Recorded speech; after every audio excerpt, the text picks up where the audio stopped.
The 360 on Energy and Carbon, hosted by 360 Energy. On today's episode, we are joined by Gary Holden, Managing Director at Lodestone Energy. Over the last 25 years, he has been President or CEO in a variety of energy companies in New Zealand and Canada. He is a founder and Managing Director of Lodestone Energy, a solar-based generation company in New Zealand. He has been a leader of energy organizations since the mid-1990s.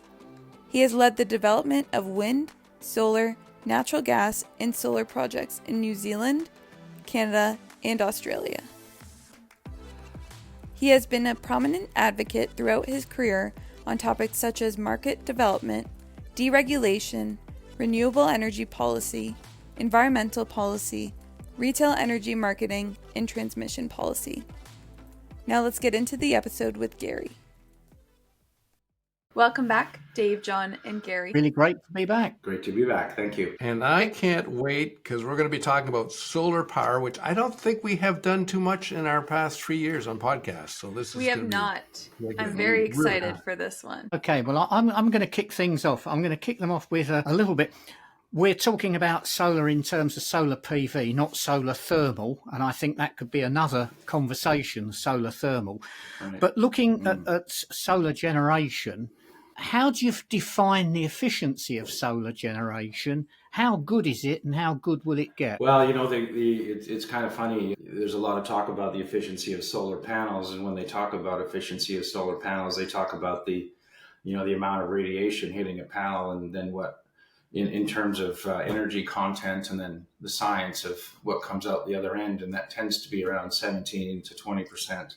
Which sounds really low because, you know, a coal plant is 28% efficient. And so you kind of think, wow, coal must somehow be better. Well, of course, it's nonsense because the energy is free and it's copious. There's an unlimited supply. We've got this great fusion reactor in the sky that's just pumping out energy for free. And so whether the panel's 17% or 22% or 38%, it doesn't matter. It's more a question of how do you get the free energy and how much does it cost?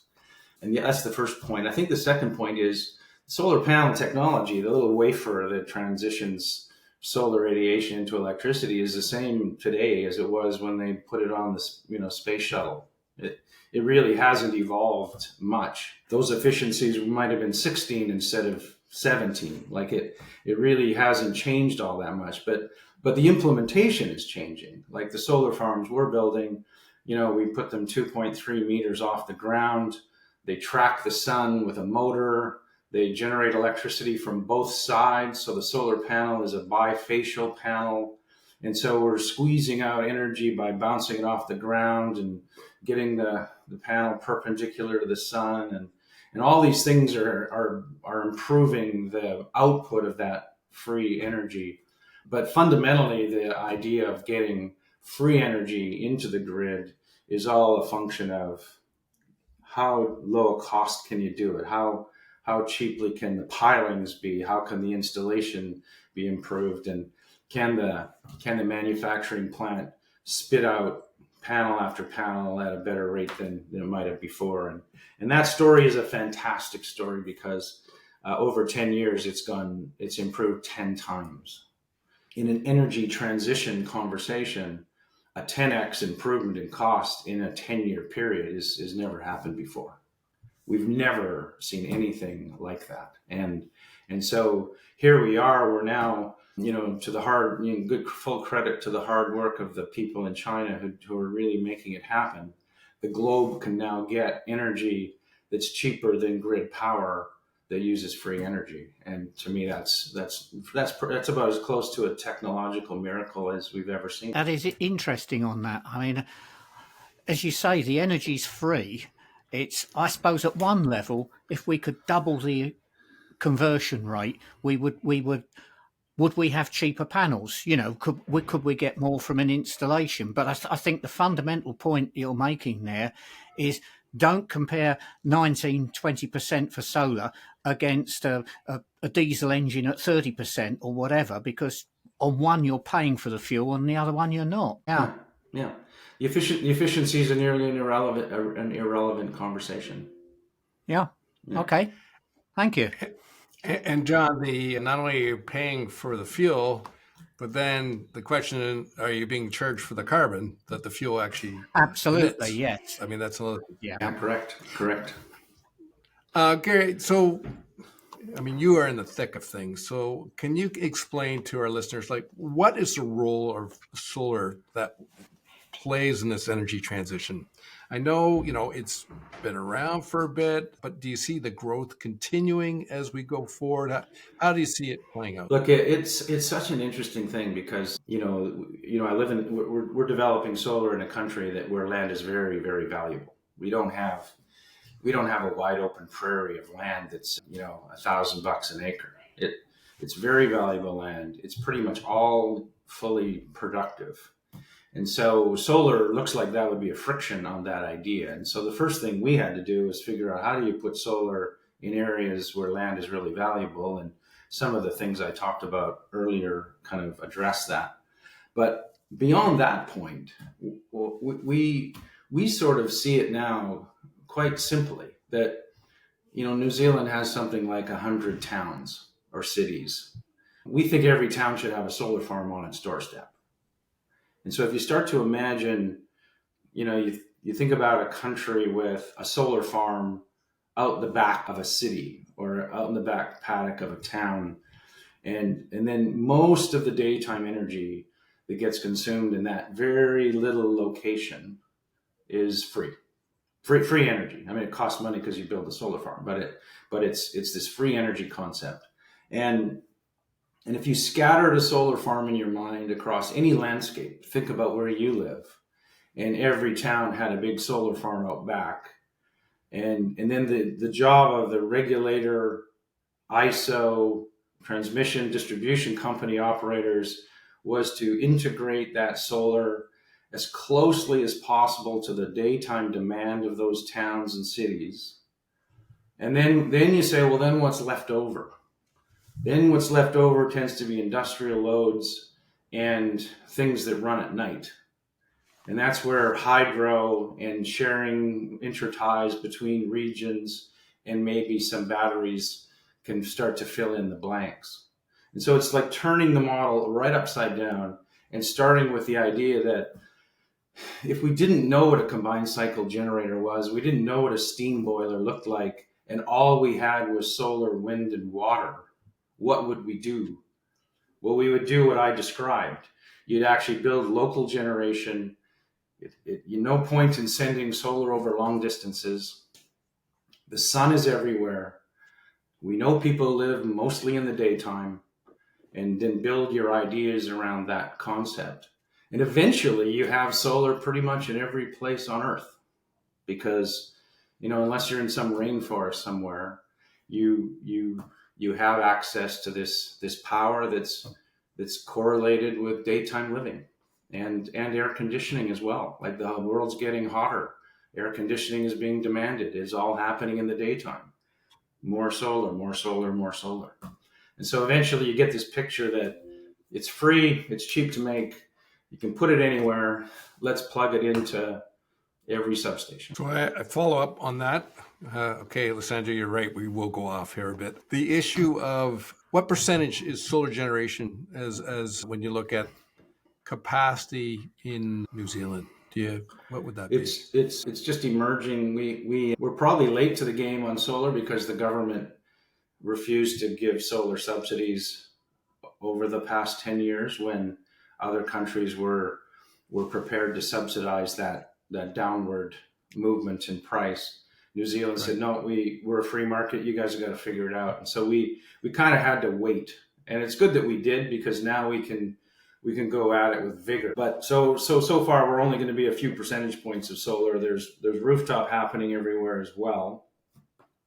I would think there's a point where solar ends up being, 20% or thereabouts. But that's New Zealand, and it's because we have such a great hydro resource on the South Island. So we don't have the big problem that other places have. We just need to fill in and substitute for the fossil fuel and create enough energy to power all the electric cars that are coming. And one last part too on this, for you to do what you described, And which it sounds to me, would you deem that as distributed energy resources? Is that what you would define the work you're doing? Yeah. Yeah. Yeah. I mean, Um, yeah. So my question to you is, what are the critical pieces that you need to enable you to do that, to formulate that type of distributed energy resource Yeah. solution? So this is a very good question as well, because one of the things that we take advantage of now is we've got a fully open market. I can put a solar farm outside of town and sell that power to the town folk without anybody getting in the way. Mm. I don't have to convince any regulator or any politician that to agree with that. I just simply have to build the farm and find a customer, and I can bill them and get them to pay for it. And so having a really open and free market is really important. And then the other thing is we have a nodal pricing here. We clear the half hour electricity price in 286 locations of the country every half an hour. There's 286 prices. And those prices send all the signals we need to do economics and where to put plant and how much a customer should pay for it and how much the customer will save if we put a plant in a particular location. And so all that is transparent and open and everyone sees it. And I think that those two things, a free market, customer choice, and nodal pricing is really what's going to make, it's going to create that scenario where there is a solar farm in every. Gary, those three components that you described that actually enables you to do that, many people would say, I don't want any one of those because it sounds too difficult, but you've just proven it actually can benefit. You can benefit by utilizing Absolutely. it. You could argue it's essential. It's if you think of transition as technology and enabling, then what better way to enable technology than to let the population base make the choice. That's interesting.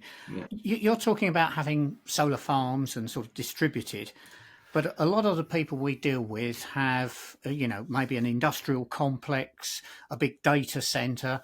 And data centers are a very good example because a lot of them have committed to be fully renewable. They have roof space and things like that. And I suppose what I'm asking you about is, what are the critical factors somebody should consider before looking at a sort of site scale solar project? You raise a really challenging question for a business model based on solar, because one of the things we do is we'll, like, if we find a customer that has a rooftop, we allow them to compare the cost of putting on a rooftop system with buying from a solar farm. And the way we sell, John, the way we sell power here, John, is we call it virtual rooftop. We allow a customer to actually take a physical allocation of 20 panels in a portion of a farm. Like if you were a customer of mine, you could say, I want to sign up, and I'll tell you, well, the 10 panels in the back corner are yours, and you'll get the pro rata share of that amount. And so we set this little competition up between rooftop and farm, and then use the nodal pricing and the market signals to kind of do the pricing and transfer of energy. And I could go into a long story about how physically that makes sense, but economically, the customer just has this very simple decision: do I put it on the roof or do I buy it in the farm? And we do have data center scenarios in New Zealand, and we've worked out that to provide enough energy for a data center, you'd need a rooftop about 10 times bigger than they have.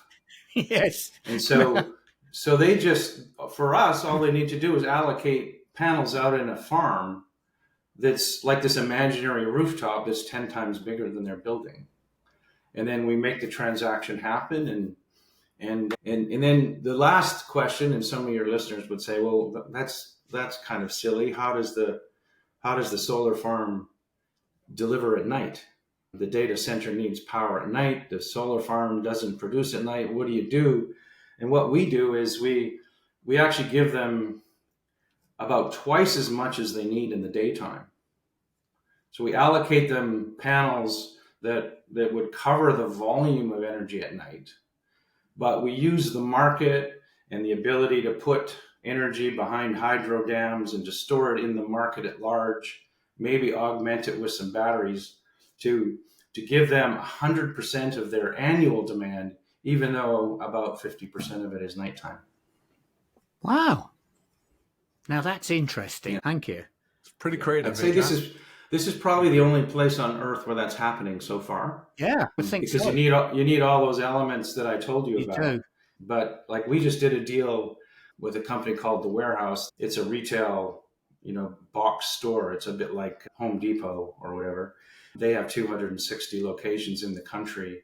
They're buying 100% of their annual demand scattered across 260 locations from 3 of our solar farms, all nodal price adjusted, all daytime, nighttime balanced, so that they get 100% of their demand offset by renewable credits from the solar farm. Well, now that is a different approach, and that's fascinating. Thank you. I think it's going to be the way, if you had a regulator with the right mindset, you just open this little door, and then free market will just seize the day and make it happen. Yeah, you know what, Gary? Like I love free markets as long as they're allowed to be free and the politicians don't intervene and get involved. But you've just proven that you get the right markets, right, set up properly, right signals, you can do the right thing. Yeah, my government work and lobbying that we do tends to be very brief. It's mostly just get out of the way. Is the message, is the key message. I like that. So all our listeners, I think you should listen to what Gary was saying, how we have to go forward on this one.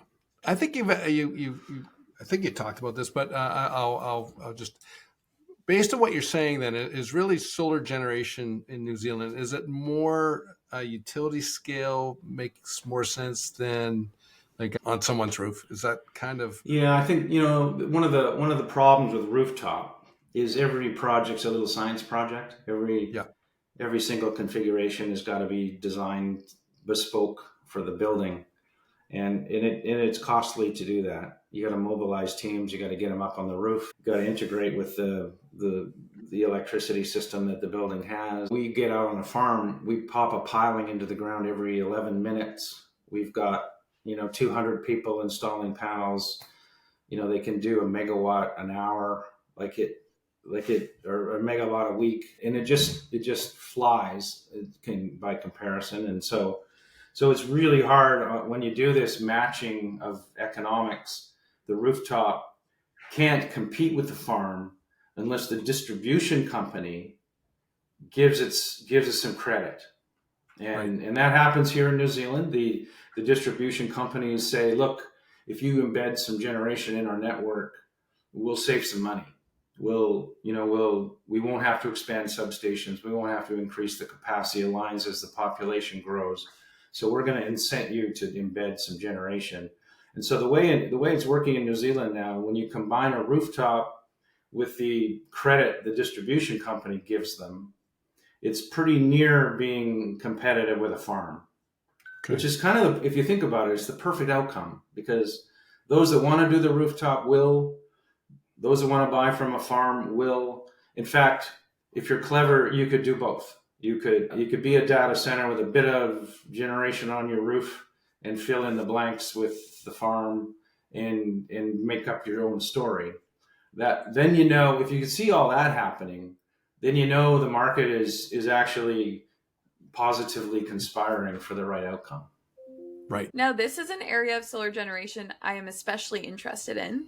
Has the life cycle of solar generation been considered? So things like the manufacturing of the panels, the materials used in the panels, the cleaning and recycling at the end of life of the panel. Yeah, so when you build utility scale solar farms, you got to think about this a lot, because you're amortizing the costs and trying to be as cheap and competitive on a per unit basis as possible. And so having as long a life as possible is critical.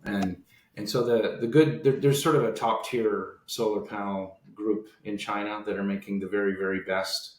There's about 4 layers of quality. In fact, if you're buying for your home, be very careful you don't get the bottom layer of that quality chain, because it might not last very long. But the top tier, utility grade, they tend to be more expensive, obviously, but they do last they warranty for 25 years, probably will last 35 or 40 years. So that's step one, is just get something that lasts a long time. And I think the next layer of it is, how will recycling play out? And there are companies now that have figured this out. There's a great company in Texas who's going to lead the way on this, where they've figured these are a bunch of former engineers who designed the manufacturing of solar panels, and so now they're turning their mind to undoing what they did in the manufacturing process, and they've effectively figured out how to delaminate the glass from the polysilicon wafer. Then the wafer gets shredded and broken down into silver, tin, aluminum, copper in its elemental state, and you get a big bag of metal out the back that then gets sent back to the solar panel factory. And so I am, of all the things that people worry about with renewable energy, recycling solar panels should be the absolute least thing to worry about. All that really has to happen is for it to be available in volume. 90% of the stuff inside a solar panel can be recycled. It's just a matter of having the need and the volume and the factory that's big enough to pull it apart and put it back into the supply chain. So there will be a day 50 years from now where half the solar panels that people buy are made from recycled solar panels. It will be very much a circular economy. It just takes time, and it's. I don't know how to say it any better than just don't worry about it, because it's going to happen. Well, thanks, Gary, for a great episode on solar generation. To end off this episode, what is the biggest takeaway for our listeners? Well, I think the first, we talked about quite a lot in the area of deregulation and letting the market work, and letting government getting out of the way, letting willing parties find each other, and getting the rules to allow that to happen. That's kind of to me, that's a fundamental thing. Otherwise, you end up getting governments who just, because they can't figure it out, they just put up blockages and moratoriums and stop things and cause things to, one of the things we didn't talk about that I'll just add right now is it takes quite a lot for a society to embrace something. And if you think about what I'm saying here in New Zealand, I'm expecting customers to choose something. I'm expecting them to either pick a rooftop system or buy from a farm or some combination of that. The only way that people get the confidence to make those decisions is if they hear the positivity of it. They hear it from politicians. They hear it from, every utility company is saying, hey, buy my panel, or buy my contract, or, buy from my farm. It needs to kind of catch fire. And it's a little bit like electric cars. I don't believe electric cars will catch fire until all the car companies are telling people the truth that, electricity is like 15 cents a liter fuel. As soon as people start to hear the positivity, then choices will be made. And as soon as you can't stop choice, as soon as you unleash the market, you just can't stop it. As soon as you can give someone a free download of music, they're not going to buy CDs anymore. And I just think it's just the way that it has to happen with solar is right from the very top. It has to be seen as just a really cool idea for people to get engaged in. And then the regulators, the utilities have to, get the rules in place to make it happen.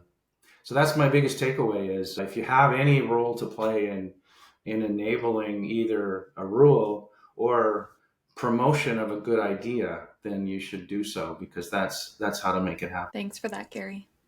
Dave, what's your biggest takeaway? I commented based on what Gary had suggested, that nodal pricing, transparent pricing, and then options to choose something different or better for you. Like you always have options.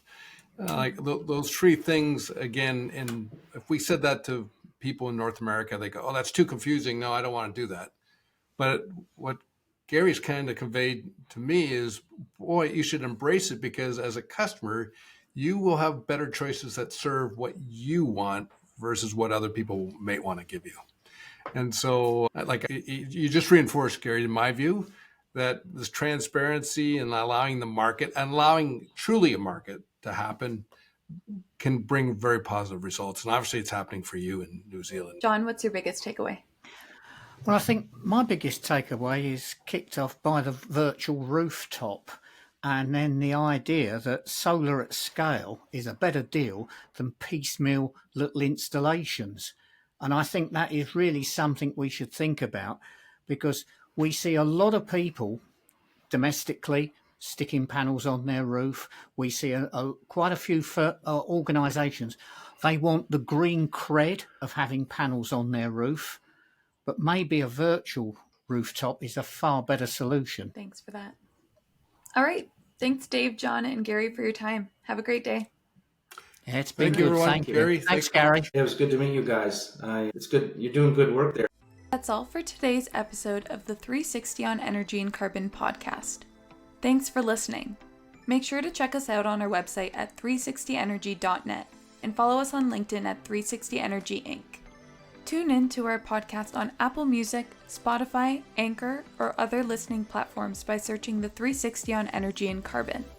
You can watch the video recording and subscribe on YouTube at 360 Energy Inc. Email us your feedback at podcast@360energy.net or comment on our LinkedIn posts. See you next week.